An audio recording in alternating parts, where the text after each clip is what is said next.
Dearest listeners, is there anything more delicious than watching a scandal transform into the season's greatest love story? This author has witnessed many a reputation resurrected, but none quite so spectacularly as the tale I bring you today. A story of false ruin, stubborn honor, and the magnificent collision that occurs when a gentleman's duty meets a lady's pride. But let us not rush, for the best scandals, like the finest wine, must be savored properly. Our tale begins on what should have been an ordinary Thursday evening at the Pembroke Ball in May of 1819, where Miss Victoria Ellsworth stood as she always did, surrounded by admirers yet somehow delightfully alone in her thoughts. One must understand, gentle listeners, that Victoria Ellsworth was not your typical diamond of the first water, though she certainly sparkled enough to blind half the gentlemen in London. At 24, she had already refused no fewer than 12 proposals. This author kept careful count, each rejection delivered with such gracious kindness that the rejected suitors often thanked her for the privilege of being refused. She possessed that rare combination of beauty and wit that made her equally comfortable discussing Shakespeare with scholars or gossip with dowagers, though she infinitely preferred the former. Victoria had hair the color of autumn leaves, that fascinating shade between brown and red that seemed to catch fire in the candlelight, and eyes of such a deep green that one poet had compared them to emeralds drowned in forest pools. Terrible poetry, but the sentiment was appreciated. She moved through society with a confidence that came not from her considerable dowry or her impeccable bloodlines, but from a mind that refused to be confined by the narrow expectations of the ton. What made Victoria truly extraordinary, however, was her complete and utter disinterest in marriage for marriage's sake. She had declared, much to her mother's horror, that she would only marry for love. Deep, passionate, soul-consuming love, or not at all. The fact that she had reached the advanced age of 24 without compromising this position had made her something of a legend among the more romantic-minded debutantes and a source of endless frustration for her well-meaning mama. But I digress, for we must now turn our attention to the other half of our equation, Lord Nicholas Bramwell, whose reputation for honor was so spotless it practically gleamed. Oh, gentle listeners, how does one describe a man who had made propriety into an art form? Lord Bramwell, at 29, had never been touched by even a whisper of scandal. He had never gambled beyond what he could afford, never drank to excess, never engaged in those rakish pursuits that made other gentlemen so delightfully dangerous. He was the gentleman mothers pointed out to their daughters as the ideal husband, handsome enough with his sandy hair and serious gray eyes, wealthy enough with his estate in Kent, and so perfectly, impossibly, mind-numbingly proper that even this author had occasionally wondered if he might actually be carved from marble rather than flesh and blood. Yet, and here is where it becomes interesting, beneath that pristine exterior beat the heart of a romantic so secret that even he seemed unaware of it. This author had observed him at numerous balls, and while he danced the requisite dances and made the appropriate conversation, his eyes would sometimes drift to the windows as if he were looking for something or someone who had not yet arrived. Lord Bramwell's dedication to honor was legendary. He had once traveled 2 days through a snowstorm to repay a £5 debt. He had stood as second in 3 duels, not because he enjoyed violence, but because gentlemen had requested his presence, knowing his reputation for fairness was unimpeachable. He was the sort of man who would return a penny of incorrect change and help elderly ladies across streets even when it made him late for important appointments. In short, dearest listeners, he was exactly the sort of gentleman one would expect to step forward when a lady's reputation was threatened, which brings us to the incident that changed everything. The Pembroke Ball was in full swing when disaster struck with all the subtlety of a cannon blast. Victoria had stepped out onto the terrace for a breath of fresh air. The ballroom was stifling, and she had just endured a particularly tedious conversation with Lord Hemingway about his prized pig collection. This author observed her exit and thought nothing of it. Young ladies often needed respite from the crush of a ball. What happened next remains a subject of debate, but this author, through careful investigation and a well-placed bribe to a footman, has pieced together the truth. Victoria had been on the terrace for perhaps 3 minutes when Mr. Reginald Ashford, a man whose reputation was as spotted as Lord Bramwell's was clean, stumbled out, thoroughly foxed and in search of fresh air to clear his head. Finding Victoria alone, the fool attempted to steal a kiss. The attempt, gentle listeners, was spectacularly unsuccessful. Victoria, who had spent her childhood wrestling with 3 older brothers, delivered a slap that could be heard in the ballroom, followed by a few choice words that would have made a sailor blush, though this author found them rather admirable under the circumstances. Unfortunately, at that precise moment, Lady Weatherby, the ton's most vicious gossip, stepped onto the terrace with her equally poisonous daughter. What they saw was Mr. Ashford holding his cheek, Victoria with her hair slightly mussed from the struggle, and the two of them alone in a compromising location. By the time Victoria returned to the ballroom, the whispers had already begun. Like a poisonous miasma, the gossip spread from one group to another. The story grew with each telling. A stolen kiss became a passionate embrace, a brief struggle became a lengthy assignation, and by the time it reached the card room, some were claiming they had been discovered in a state of complete dishevelment. Victoria, initially unaware of the growing storm, noticed the change gradually. Dance partners suddenly remembered prior commitments. Ladies who had been friendly moments before now gave her the cut direct. Mothers pulled their daughters away when she approached, as if ruin were contagious. This author watched the realization dawn on her face, that moment when understanding struck like a physical blow. Her spine straightened, her chin lifted, and she walked through that ballroom like a queen approaching the scaffold, refusing to show how deeply the cuts wounded her. It was then that Lord Nicholas Bramwell entered the ballroom, late as he had been helping a stranger whose carriage had overturned. He took in the scene with those serious gray eyes. Victoria, standing alone like an island in a sea of turned backs, the whispers that fell silent as he passed, the uncomfortable shuffling of gentlemen who suddenly found the ceiling fascinating. Without hesitation, without even stopping to ask what had occurred, Lord Bramwell walked directly to Victoria. The entire ballroom held its breath as he executed a perfect bow and requested the honor of the next dance. The look on Victoria's face, surprise, confusion, and something that might have been hope, nearly broke this author's heart. She accepted his hand, and he led her onto the dance floor for a waltz, ignoring the gasps and mutters from the assembled crowd. They danced in splendid isolation, the other couples having mysteriously remembered urgent needs elsewhere. Lord Bramwell's face remained perfectly composed, as if dancing with a social pariah were the most natural thing in the world. Victoria, for her part, held herself with a dignity that this author found magnificent. When the dance ended, Lord Bramwell did something that sent shockwaves through the ton. He led Victoria directly to his mother, the formidable Dowager Lady Bramwell, and made introductions as if Victoria were the most sought-after young lady in the room rather than its current scandal. The Dowager, bless her, rose to the occasion beautifully. She engaged Victoria in conversation about poetry, ignoring the horrified stares of her contemporaries with the skill of a woman who had weathered 60 years of society nonsense. The next morning brought the full horror of Victoria's situation into sharp relief. The morning callers who usually filled the Ellsworth drawing room had vanished like morning mist. The few who did arrive came not to visit, but to gawk, their eyes bright with the particular cruelty of those who feast on others' misfortune. Victoria sat in the empty drawing room, her hands folded in her lap, refusing to give anyone the satisfaction of seeing her cry. Her mother had taken to her bed with a fit of vapors, her father had locked himself in his study, and her brothers were making threatening noises about calling out Mr. Ashford, though Victoria had forbidden them from doing anything so foolish. It was into this scene of genteel devastation that Lord Bramwell arrived, accompanied by his mother and bearing enough flowers to stock a conservatory. The butler, so shocked by the arrival of respectable callers that he nearly forgot to announce them, stumbled over their names. Lord Bramwell's mission became clear within minutes.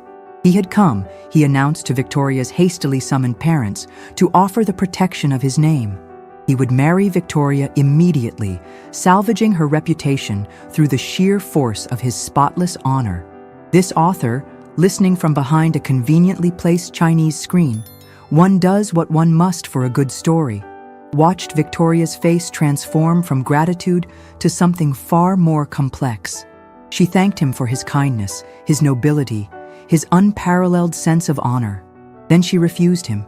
The silence that followed could have been cut with a butter knife. Lord Bramwell, who had clearly never been refused anything in his perfectly ordered life, looked as if she had spoken in ancient Sumerian. Her parents appeared ready to faint. Even the dowager raised an eyebrow. Victoria explained, with a composure that belied the tears this author could see her fighting, that she would not have anyone marry her from duty. She would not be a burden taken on to satisfy some gentleman's sense of honor. She had always promised herself she would marry for love or not at all, and scandal would not force her to compromise that principle. Lord Bramwell argued. Oh, how he argued. He spoke of reputation, of her future, of the doors that would close to her. He painted a bleak picture of spinsterhood and social exile. He used every logical argument at his disposal, and Lord Bramwell, it must be said, possessed considerable powers of persuasion. But Victoria remained unmoved. She would rather be ruined and true to herself than respectable and living a lie. She thanked him again, wished him well, and asked him to leave. The look on Lord Bramwell's face as he departed was something this author will never forget. It was confusion, certainly, but also something else, a dawning respect, perhaps even admiration, for a woman who would choose principle over protection. Later that evening, this author learned, Lord Bramwell sat alone in his perfectly appointed study. He looked upon the ledgers that chronicled his faultless life, the letters of thanks for his honorable deeds, and for the first time saw not a fortress of respectability, but a cage. Victoria's refusal echoed in the silent room, not as an insult, but as a revelation. She had spoken of love, a force so potent it made his lifetime of duty feel like a hollow, bloodless thing. The marble man was cracking, realizing he was living a half-life, and the thought was unbearable. The turn came at, of all things, a musical afternoon at Lady Hastings' residence. Victoria had not planned to attend, she had not attended anything for weeks, but Lady Hastings, her godmother, and one of the few who still acknowledged her, had insisted. Victoria sat in the back row, trying to be invisible, when Lord Bramwell entered. Their eyes met across the room, and something electric passed between them. He did not approach. She had asked him to leave her be, and he was too much a gentleman to impose. But he watched her throughout the performance with an intensity that made her hands tremble. After the music ended, as Victoria tried to make a discreet exit, she found herself trapped on the terrace by Mr. Ashford himself. The villain had cornered her, drunk again, attempting to suggest that since her reputation was already ruined, she might as well make the rumors true. This author was about to intervene. Even professional observation has its limits, when Lord Bramwell appeared like an avenging angel. What followed was not a display of his usual perfect propriety. Instead, gentle listeners, Lord Nicholas Bramwell, paragon of honor, knocked Mr. Ashford flat with a single, perfectly executed punch. It was not the clumsy blow of a brawler, but the sudden, sharp release of a pressure that had been building for a lifetime. As Ashford lay groaning on the terrace, Bramwell turned to Victoria, his knuckles bleeding, his perfect cravat askew, and his eyes blazing with an emotion that had nothing to do with honor and everything to do with something far more primitive. He informed her, in a voice that shook with barely controlled emotion, that he had been a fool. He had offered her marriage for all the wrong reasons, not for honor, not for duty, but because the thought of her suffering made him want to tear London apart brick by brick. He had been too stupid to recognize his own feelings, hiding them behind a shield of propriety and duty. Victoria, for perhaps the first time in her life, found herself completely speechless. She stood there, staring at this usually perfectly composed gentleman who had just committed his first act of public violence for her sake and saw him truly for the first time. But before either could speak further, chaos erupted. Ashford's friends appeared, challenges were issued, and the entire scene descended into the kind of melodrama usually reserved for Italian opera. Victoria was whisked away by her godmother, and Lord Bramwell was dragged off by his seconds to prepare for what would surely be a duel. The duel was set for dawn in Hyde Park, as these things traditionally were. This author, naturally, made arrangements to observe from a safe distance, purely for historical accuracy, you understand. One must note, however, that this was a perilous time for such affairs. The crown had begun to take a dim view of dueling, and gentlemen involved, regardless of the outcome, faced not only social censure, but the very real threat of legal prosecution and exile. Lord Bramwell was risking not just his life, but his entire future. Victoria had other plans. She appeared at the dueling ground dressed in her brother's clothes, her hair tucked under a cap, just as the principals were taking their positions. The shock of her appearance nearly caused Lord Bramwell's second to faint. She marched between the two men, informing them both that she would not have blood shed over her reputation. She then proceeded to deliver a speech that this author wishes she could have transcribed in full, for it was magnificent. She spoke of the ridiculousness of men fighting over women's honor as if women were property without agency of their own. She declared that her reputation was hers to defend or abandon as she chose. She called the entire system barbaric, antiquated, and thoroughly stupid. Then, in front of witnesses, including several members of the ton who had risen early to watch the spectacle, she told the complete truth of what had occurred on the terrace. She described Ashford's drunken advance, her violent rejection of it, and Lady Weatherby's malicious misrepresentation of the scene. Ashford, faced with public humiliation and the threat of social ruin himself if he proceeded with the duel, withdrew his challenge and slunk away like the cur he was. The assembled witnesses, shocked by Victoria's boldness but unable to deny the truth of her account, began to murmur among themselves. But Victoria wasn't finished. She turned to Lord Bramwell and, in front of everyone, told him that she had refused his first proposal because he had offered duty when she wanted love. If he still felt only obligation toward her, he should walk away now and never speak to her again. But if, and here her voice broke slightly, if he felt something more, something real, then he should court her properly, scandal and all. Lord Bramwell's response was to stride across the grass, pull her into his arms despite her masculine attire, and kiss her thoroughly in front of at least 20 members of the ton. When they finally separated, both breathless, he informed her that he had been an idiot to offer anything less than complete devotion, that he had fallen in love with her the moment she refused him, and that he would court her in full view of all society until she believed him. The scandal was delicious, gentle listeners. Some were horrified, others charmed, but all agreed it was the most interesting thing to happen in years. What followed was the most peculiar courtship the ton had ever witnessed. Lord Bramwell, who had never done an improper thing in his life, began breaking rules with abandon, all in the name of proving his love to Victoria. He sent her flowers every day, not proper bouquets, but wild bunches of whatever struck his fancy, including once a collection of dandelions that he claimed reminded him of her uncontainable spirit. He wrote her poetry, terrible poetry that this author had the privilege of glimpsing, comparing her eyes to puddles and her hair to autumn fires, mixing his metaphors with an enthusiasm that was both painful and endearing.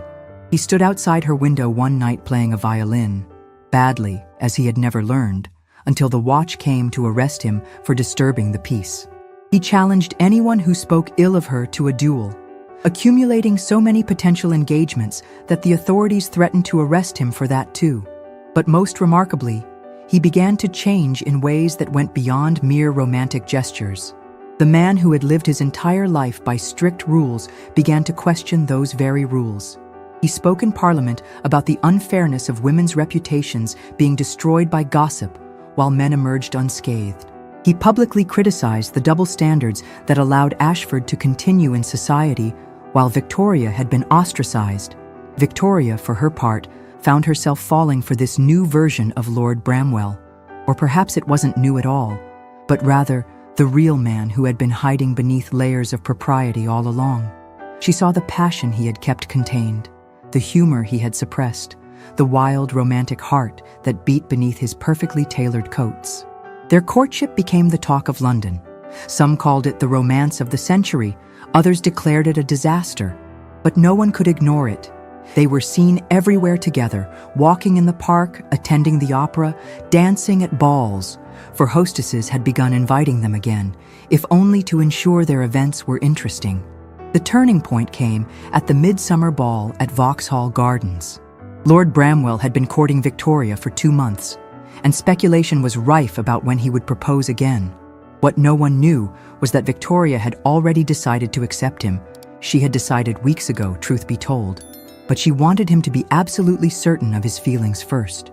That night, as fireworks exploded overhead and couples danced beneath the stars, Lord Bramwell led Victoria to the same terrace where her reputation had first been compromised. This author followed naturally, though at a respectful distance. There, in full view of anyone who cared to look, he dropped to one knee. But instead of a traditional proposal, he made a confession. He told her that he had lived his entire life by rules because he had been afraid. Afraid of passion, afraid of mistakes, afraid of feeling too deeply. She had changed all that. She had shown him that honor without love was empty, that propriety without joy was a prison, and that a life lived in fear of scandal was no life at all.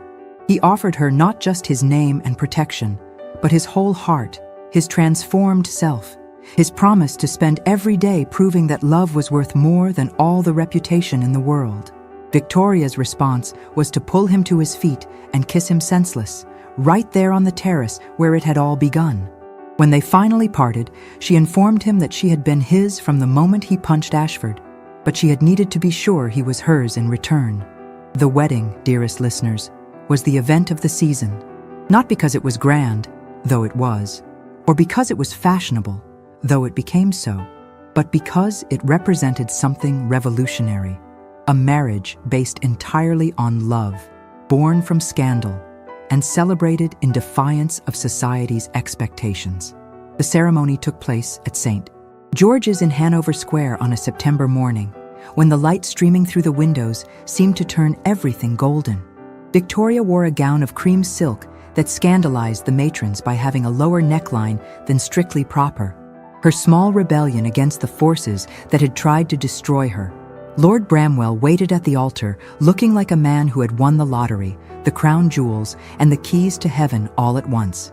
When Victoria appeared, this author observed him actually sway on his feet, so overcome was he by the sight of his bride. The church was packed to the rafters.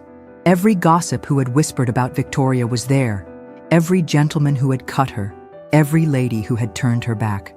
But they had not come to gawk at a scandal. They had come to witness a triumph.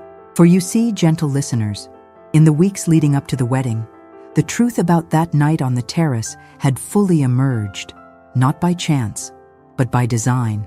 Lord Bramwell's methodical inquiries into the Wetherby household staff led him to a dismissed lady's maid, eager to share the truth in exchange for a generous reference. The tale of Lady Wetherby's deliberate misrepresentation was soon the most delicious whisper in the servants' halls of Mayfair. But the true vindication came from an unexpected source. Lady Wetherby's own daughter, having witnessed Victoria's courage at the duel and then the radiant, defiant joy of her courtship with Nicholas, could no longer bear the weight of the lie. The sight of a love so true made her own socially manicured future feel like a gilded cage. She publicly admitted that her mother had twisted the truth, that Victoria had been defending herself. The Tun, faced with incontrovertible evidence, did what the Tun always does. It pretended it had known the truth all along. Suddenly, everyone claimed they had never believed the gossip, had always known Victoria was above reproach, had always admired her strength. Victoria and Nicholas, for this author feels we may use their given names now, exchanged vows with tears streaming down both their faces. When the vicar pronounced them man and wife, the kiss they shared was so passionate that several elderly ladies required their smelling salts. The wedding breakfast was held at Bramwell House. The best man told the story of how Nicholas had practiced his second proposal speech so many times that the servants could recite it from memory. Victoria's eldest brother revealed that she had been writing Lady Victoria Bramwell in her diary since she was 16, though she claimed it was merely to practice her penmanship. But the most touching moment came when Nicholas stood to speak. He thanked fate for the scandal that had brought them together. He declared that he would rather have Victoria with a ruined reputation than any other woman with a spotless one. That scandal had been their matchmaker and gossip their Cupid. Victoria, not to be outdone, stood as well, shocking the traditionalists, and announced her own confession. She admitted, known Lord Bramwell was watching her for years. She had refused all those proposals not just because she was waiting for love, but because she was waiting for him, the only man in London honorable enough to defend her and passionate enough to be worth defending. The revelation caused such an uproar of delight that the orchestra had to play a fanfare to restore order. Their honeymoon was spent at the Bramwell estate in Kent. This author has it on good authority, the housekeeper is a delightful correspondent, that they rarely left their chambers for the first week, looking at each other with such obvious adoration that the servants took to averting their eyes out of decency. Upon their return to London, Victoria became a champion for young women whose reputations had been unfairly maligned. Nicholas discovered that breaking rules was rather addictive, becoming known for his progressive views and his absolute devotion to his wife. He was heard to say that marriage to Victoria was like being in a constant state of beautiful rebellion against boredom. Their first child arrived exactly 9 months after the wedding, a daughter they named Honor, though with a middle name of Scandal, which they kept private. But perhaps the sweetest epilogue came 5 years later. A young lady was found in a compromising position, and the gossips began to circle. Before the whispers could begin, Victoria and Nicholas appeared at her side. Nicholas danced with her, while Victoria informed the biggest gossips that anyone who spread rumors would find themselves excluded from the Bramwells' famously entertaining events. The threat worked beautifully. After all, who would risk missing the parties thrown by the couple whose own scandal had become the Tun's favorite love story?